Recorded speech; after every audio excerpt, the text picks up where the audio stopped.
Good morning students. This is chapter 2 relations and functions introduction.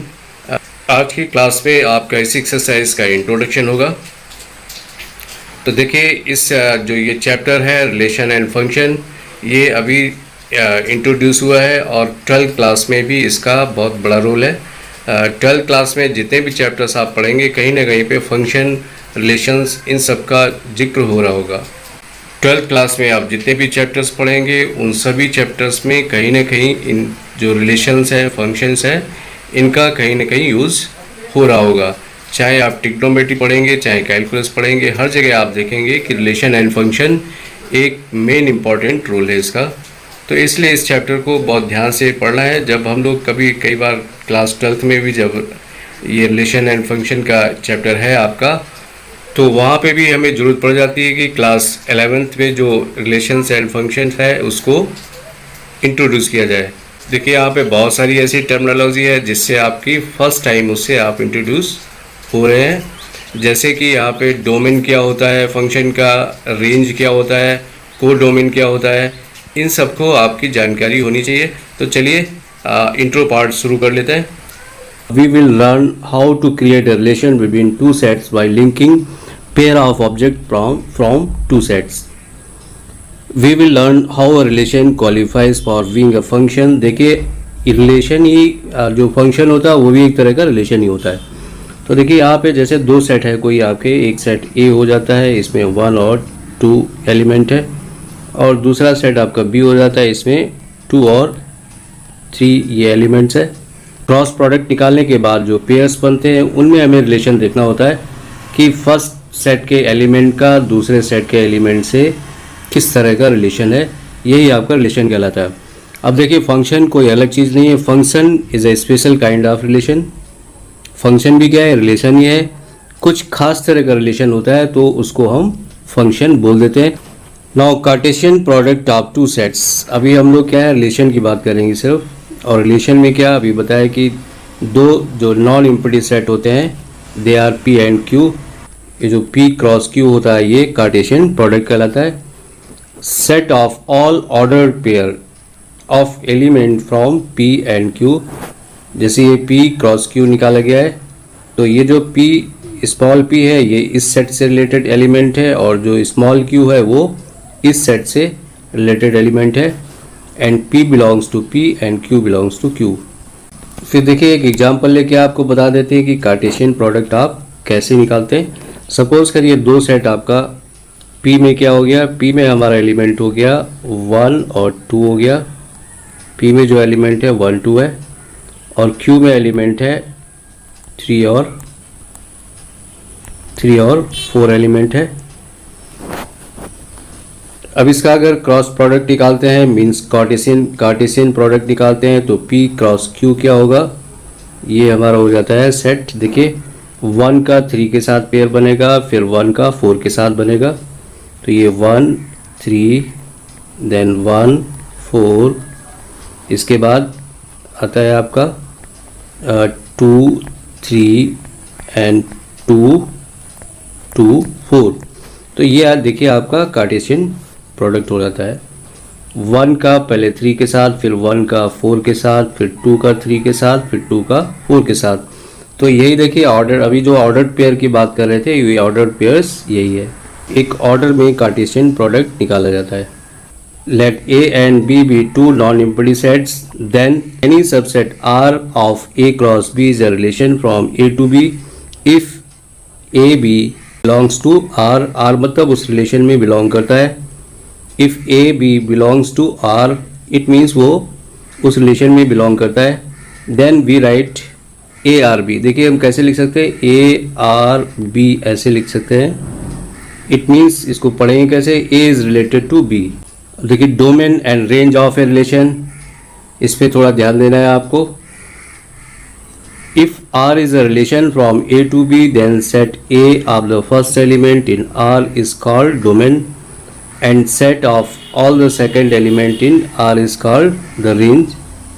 देखिए यहाँ पे जैसे एक सेट A है, A में जो एलिमेंट है आपके वो है A और B, और दूसरा सेट B है, B के अंदर जो एलिमेंट है वो है D और E। तो अब देखिए जब हम इसका ए क्रॉस बी निकालते हैं तो ए क्रॉस बी क्या होगा हमारा, ये होगा A D, A E, B D और इसके बाद बी ई, ये हमारा कार्टेशियन प्रोडक्ट निकल आता है। फर्स्ट सेट के एलिमेंट कौन थे, ए बी, तो ये डोमेन हो जाते हैं और ये रेंज हो जाता है। जो बी सेट में एलिमेंट्स हैं दे आर रेंज। देखिए ये एक 1 मार्क्स में क्वेश्चन जरूर आता है, 100% आता है। अगर सेट ए है आपका, इसमें आपके 1 और 2 दो एलिमेंट है, और एक सेट बी है, बी के अंदर आपके जो एलिमेंट है इसमें है ए बी सी, ये 3 एलिमेंट है। तो देखिए यहाँ पे इसके अंदर एलिमेंट, नंबर ऑफ एलिमेंट कितने हैं 2, इसके अंदर कितने हैं 3। तो जो नंबर ऑफ सबसेट आएगा, नंबर ऑफ सबसेट या नंबर ऑफ रिलेशंस जो यहाँ पे पॉसिबल होगा, टोटल नंबर ऑफ रिलेशंस जो पॉसिबल होगा वो होता है 2 power P Q. P Q means इसके अंदर जो नंबर्स हैं, तो ये आ गया 2 power 2 into 3 number of element, तो 2 पावर 2 3 जा 6, और इसकी जो भी वैल्यू आएगी वो इसके नंबर ऑफ रिलेशंस हो जाते हैं। तो यहाँ पे 64 रिलेशंस, 64 टाइप के रिलेशन बन सकते हैं।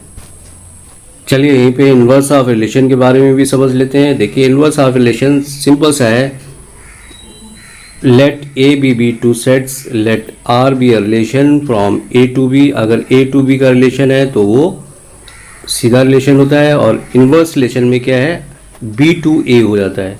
इन्वर्स रिलेशन किस तरह का होगा हमारा, from set B to set A जो रिलेशन होगा। इट मीन्स इसको हम ऐसे लिख सकते हैं बी ए बी की जगह हमने क्या लिख दिया इसको बी ए, तो ये हमारा इन्वर्स रिलेशन हो जाता है। देखिए अभी हमने बताया था कि फंक्शन भी एक रिलेशन ही होता है, जैसे कि इसकी डेफिनेशन में आप देख रहे हैं, लेकिन एक खास तरह का रिलेशन होता है, कुछ स्पेशल रिलेशन होता है, तब हम उसको फंक्शन का नाम दे देते हैं। तो देखिए relation f from set a to b is said to be a function if every element of set a has one and only one image in set b। तो देखिए इसको इस बात से देख लेते हैं, जैसे एक सेट ये है, दूसरा सेट ये है, इसके अंदर हमने कुछ एलिमेंट्स ले लिए 1 2 3, इसके अंदर भी ले लिया a b c। अगर हर एक एलिमेंट का जो सेट ए में, ये सेट ए हो गया, ये सेट बी हो गया, सेट ए में जितने एलिमेंट्स हैं उनका 1 to 1 रिलेशन है, तो ये क्या कहलाता है, फंक्शन कहलाता है। ठीक है ना। देखिए 1 किससे रिलेटेड है, ए से, 2 बी से रिलेटेड है और 3 सी से रिलेटेड है, तो इसका इमेज एक ही है, किसी एक का 2 इमेज नहीं बन रहा है। तो ये अभी देखिए अगर यहाँ पे इतना चेंज कर देते हैं, एक एलिमेंट और ले लेते हैं डी, और अगर हमने 1 को डी से भी रिलेट कर दिया तो ये फंक्शन नहीं रहेगा। तो यहाँ पे 1 केवल एक और एक ही इमेज होनी चाहिए, सेट ए के एलिमेंट्स की सिर्फ एक ही इमेज होनी चाहिए। इसलिए कि नई टर्मिनोलॉजी आ रही है, डोमेन, फिर आप पढ़ रहे हैं को डोमेन, अभी रेंज भी पढ़ रहे थे। तो चलिए आगे इस फिगर में आपको बताते हैं क्लियर ये सब चीज़ें क्या होती है। देखिए इस फिगर से आपको क्लियर हो जाएगा सारी चीज़ें और हमेशा के लिए क्लियर हो जाएगी। देखिए फिगर थोड़ा ज़्यादा काला पीला हो गया है, ये स्कैन करते टाइम में हमने ध्यान नहीं दिया इसको, कोई बात नहीं, थोड़ा सा इसको इनलार्ज करते हैं फिर आपको दिखेगा ये। तो देखिए यहाँ पे सेट ए था, ये आप देख रहे हैं फिगर में, ये सेट ए है और ये सेट बी है। अब देखिए ए के अंदर कुछ एलिमेंट्स हैं और बी के अंदर भी कुछ एलिमेंट्स हैं, बट सेट बी के अंदर कुछ एक्स्ट्रा एलिमेंट्स भी हैं। आप देख रहे हैं ना, ये एलिमेंट्स क्या है, ये दे आर एक्स्ट्रा एलिमेंट्स। अभी जो यहाँ पे इनका रिलेशन बन रहा है, सेट ए में जितने भी एलिमेंट हैं, बी के अंदर जितने एलिमेंट्स है उस सबसे 1 to 1 का रिलेशन हो रहा है इनकी।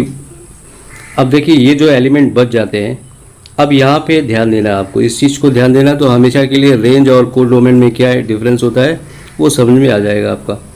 तो देखिए रेंज तो ये हो गया आपका, सेट ए के एलिमेंट की जो इमेज होती है, वो एलिमेंट जो इमेज होते हैं वो क्या कहलाते हैं, रेंज कहलाते हैं। और को डोमेन में सब पूरा सेट आ जाता है, इमेज वाले भी एलिमेंट्स आ जाते हैं और जिनका इमेज नहीं बन रहा है वो भी एलिमेंट्स इसमें को डोमेन के अंदर आ जाते हैं। तो इट मीन्स सेट बी जो है ये पूरा का पूरा इसमें इमेज वाले एलिमेंट और नॉन इमेज वाले एलिमेंट सब मिला के कोडोमेन हो जाता है। और रेंज क्या है? रेंज देखिए सिर्फ इमेज जिनका बन रहा है वही एलिमेंट रेंज के अंदर आते हैं। तो रेंज के अंदर सिर्फ आपके ये एलिमेंट्स आएंगे, ये आपका रेंज हो जाता है। कोडोमेन आपको समझ में आ गया होगा।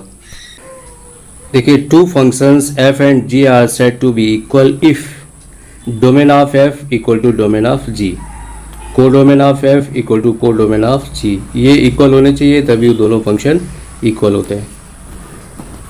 काइंड ऑफ फंक्शन, अब कितनी तरह के फंक्शन होते हैं देखिए यहाँ पे 4 टाइप के फंक्शंस आपको बताए गए हैं। एक एक चीज़ को यहाँ पे क्लियरली देखना है और फिगर को भी आपको जो ज़्यादा कुछ काला पीला हो गया है इसको भी थोड़ा सा ध्यान से देखना है। यहाँ देखिए फर्स्ट फिगर पे ध्यान देते हैं।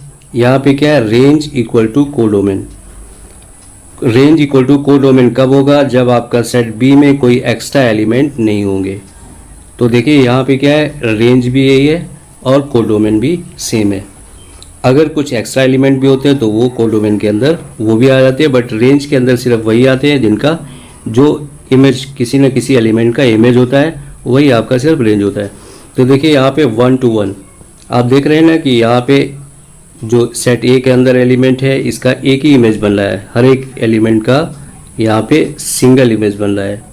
चलिए इसको कर देते हैं, अभी आपको दिखेगा अभी ये। तो देखिए 4 एलिमेंट इसके अंदर थे, 4 यहाँ थे और 1 to 1 का रिलेशन है, इसलिए इसको क्या बोलते हैं? 1 to 1 onto. Onto पे ध्यान देना होगा, ऑन टू होता है कहीं पे इन टू होता है। तो वो ऑन टू इसलिए है क्योंकि इसके बी के अंदर जितने भी एलिमेंट्स होते हैं सारे के सारे वो इंगेज हो जाते हैं। इंगेज होने का मतलब है ये किसी न किसी एलिमेंट का, जो सेट ए के अंदर एलिमेंट है किसी न किसी का ये इमेज जरूर है, कोई फ्री नहीं रह गया यहाँ पे, तो इंगेज्ड है सारे। इट मीन्स ये ऑन टू का रिलेशन है। अब देखिए जो इंगेज नहीं होते हैं वो यहाँ पे देखिए, यहाँ पे कुछ एलिमेंट्स बच जाते हैं। आप देख रहे हैं ये एलिमेंट और ये एलिमेंट छूट गया यहाँ पे, इसलिए यहाँ पे ये इनटू का रिलेशन है। यहाँ पे ऑन टू, जब सारे एलिमेंट आपके इंगेज हो जाते हैं तो वो ऑन टू, जब कुछ एलिमेंट रह जाते हैं वो इंगेज नहीं हो पाते हैं बी सेट के, तो दे आर इनटू। और यहाँ पे 1 to 1 का है, 1 to 1 इंटू ये कहलाता है। देखिए ये लिखा हुआ है 1 to 1 एंड इंटू।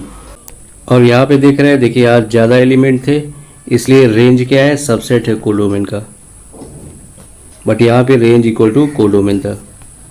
नाउ तीसरी सिचुएशन देखते हैं। यहाँ पे देखिए, यहाँ पे रेंज और कोडोमेन इक्वल है, बट देखिए यहाँ पे ये जो सेट ए के अंदर एलिमेंट है इनका एक कॉमन रिलेशन है, मतलब मैनी वन। ये दो एक ही पे रिलेट कर रहे हैं, दो का जो रिलेशन है एक ही एलिमेंट के साथ हो रहा है। इट मीन्स ये मैनी वन हो गया। यहाँ पे देखिए दो का एक के साथ रिलेशन है, इसलिए क्या है? मैनी वन हो गया। तो many one, many to one और ऑन टू। ऑन टू इसलिए है क्योंकि बी के अंदर जितने भी एलिमेंट हैं सारे के सारे कोई रह नहीं गया है, सारे के सारे इंगेज हो गए। अब आते हैं ये अब यहाँ पे क्या था? रेंज और कोडोमेन आपका इक्वल था। यहाँ पे देखिए रेंज सबसेट है कोडोमेन का। तो अब यहाँ पे देखिए मैनी टू वन रिलेशन है और इनटू है। इनटू क्यों है? क्योंकि ये देखिए एलिमेंट्स छूट जाते हैं। ऑन टू वहीं पे होगा जहाँ पे सारे एलिमेंट्स इंगेज हो जाएंगे, बट इनटू कहाँ पे होता है? जहाँ पे कुछ एलिमेंट रह जाते हैं। जब 1 to 1 फंक्शन होता है तो ये क्या कहलाता है? इंजेक्टिव फंक्शन कहलाता है। ऑन टू फंक्शन होता है तो ये सर्जेक्टिव फंक्शन कहलाता है। 1 to 1 एंड ऑन टू दोनों होता है फंक्शन तो ये बाइजेक्टिव कहलाता है। ये अब देखिए ये फिगर से आपको समझाया गया है कि कौन सा फंक्शन है, कौन सा फंक्शन नहीं है, कौन सा रिलेशन फंक्शन हो जाएगा और कौन सा रिलेशन फंक्शन नहीं बन पाएगा। तो ये देखिए आपको क्लियरली यहाँ से बता रहे हैं फिगर से, इसको ध्यान देंगे तो आप कभी कन्फ्यूज़न नहीं होगा। तो देखिए यहाँ पे सेट ए के अंदर बहुत सारे एलिमेंट ऐसे थे जिनका इमेज नहीं बन रहा है, और अभी हमने क्या बताया? इसीलिए ये फंक्शन नहीं है, नॉट ए फंक्शन लिखा है। क्यों नहीं है? क्योंकि सारे एलिमेंट जो ए के अंदर है, जितने भी डोमेन से आपके, वो उनका कोई रेंज नहीं है, कुछ डोमेन आपके बच जाते हैं, ये सारे के सारे इंगेज हो जाते हैं तो ये फंक्शन हो जाता। और 1 to 1 का इंगेजमेंट होता तो ये सारा फंक्शन हो सकता था। तो देखिए यहाँ पे डोमेन के अंदर जो एलिमेंट है वो इस एलिमेंट का एक ही एलिमेंट के दो इमेज बन रही है, इसलिए ये फंक्शन नहीं है। यहाँ पे कौन सा रिलेशन होना चाहिए, 1 to 1 वाला रिलेशन होना चाहिए, therefore it is not a function. अब देखिए इंपॉर्टेंट पार्ट शुरू हो रहा है। ये आपके आइडेंटिटी कितने तरह के फंक्शन होते हैं जिनके बारे में आप इनकी डेफिनेशन भी आनी चाहिए और इनको आपको फिगर से भी आना चाहिए। कई बार डिफाइन और फिगर करने का ही एक क्वेश्चन आ जाता है, तो इसलिए ध्यान देना है आपको। तो देखिए ये identity function f such that R to R defined by y equal to f x equal to x for all x belongs to all. देखिए ये जो साइन है ये किसका है, फॉर ऑल, फॉर ऑल। तो इसको ऐसे रीड करेंगे, तो ये आपका क्या कहलाता है, आइडेंटिटी फंक्शन कहलाता है। तो यहाँ देखिए सिंपल सा है, x की वैल्यू अगर कितना है 2 है तो y भी आपका 2 आ रहा है, x की वैल्यू अगर 4 है तो y भी 4 आ रहा है। तो इस तरह का जो रिलेशन है वो आपका आइडेंटिटी फंक्शन कहलाता है। तो इस तरह का जो फंक्शन है आपका वो आइडेंटिटी फंक्शन कहलाता है। देखिए जो सेकेंड टाइप का फंक्शन है वो है हमारा कांस्टेंट फंक्शन। कांस्टेंट में फंक्शन में वैल्यू देखिए कांस्टेंट रहती है इसके लिए। यहाँ पे देखिए x अगर डोमेन हमारा 2 होगा तब भी इसकी वैल्यू कितनी होगी, 2 पॉइंट, तब भी इसकी वैल्यू यहाँ पे 3 आ रही है, तब भी फंक्शन की वैल्यू 3 होगी, 4 पे भी 3 होगी, 6 पे भी 3 होगी। इसका मतलब ये 3 फिक्स हो गया है, तो कांस्टेंट हो गया है। तो ये इस तरह से आपका कांस्टेंट फंक्शन कहलाता है। डेफिनेशन आप पढ़ लीजिए और लिखना भी आना चाहिए डेफिनेशन को। Now modulus function, very important function. Modulus function बहुत जगह आप पढ़ोगे, बहुत चैप्टर्स में भी पढ़ोगे आप इसको। देखिए मॉडुलस फंक्शन का क्या है, फंक्शन x होगा, कब होगा, जब x की वैल्यू ग्रेटर देन और इक्वल टू 0 है तो फंक्शन की वैल्यू x होगी। If x is less than 0 then function की वैल्यू है वो निगेटिव होती है। तो देखिए 0 और 0 से बड़े होने पे फंक्शन की वैल्यू जो है पॉजिटिव होती है, और जब वो 0 से नीचे होता है तो फंक्शन की वैल्यू निगेटिव होती है। तो ये हमारा मॉडुलस फंक्शन कहलाता है। ये देखिए मॉडुलस का साइन है। तो देखिए ये आपका ग्राफ है मॉडुलस फंक्शन का, इसे आप अच्छी तरह से याद रखेंगे। तो यहाँ देखिए जो x पॉजिटिव वैल्यू है तो यहाँ पे y का फंक्शन जो y की वैल्यू है वो पॉजिटिव आती रहेगी, और x यहाँ पे अगर निगेटिव है तो भी y की वैल्यू पॉजिटिव ही आएगी। यहाँ पे देखिए x की वैल्यू निगेटिव होने पे भी y की वैल्यू पॉजिटिव ही आ रही है। तो इस तरह का जो फंक्शन होता है ये मॉडुलस फंक्शन है। छोटी क्लास में आपने इसको पहले पढ़ा हुआ है, absolute value of a function. जैसे हम निकालते थे ना -5 का जो एब्सोल्यूट वैल्यू क्या होती थी, पॉजिटिव होती थी, और पॉजिटिव वाले का पॉजिटिव ही रहता था। इट मीन्स इसमें हर केस में वैल्यू पॉजिटिव ही आनी है। प्रॉपर्टीज़ है मॉडुलस फंक्शन की, इनको याद रखें, इनको आप प्रॉपर्टीज़ को सिर्फ याद रखना है।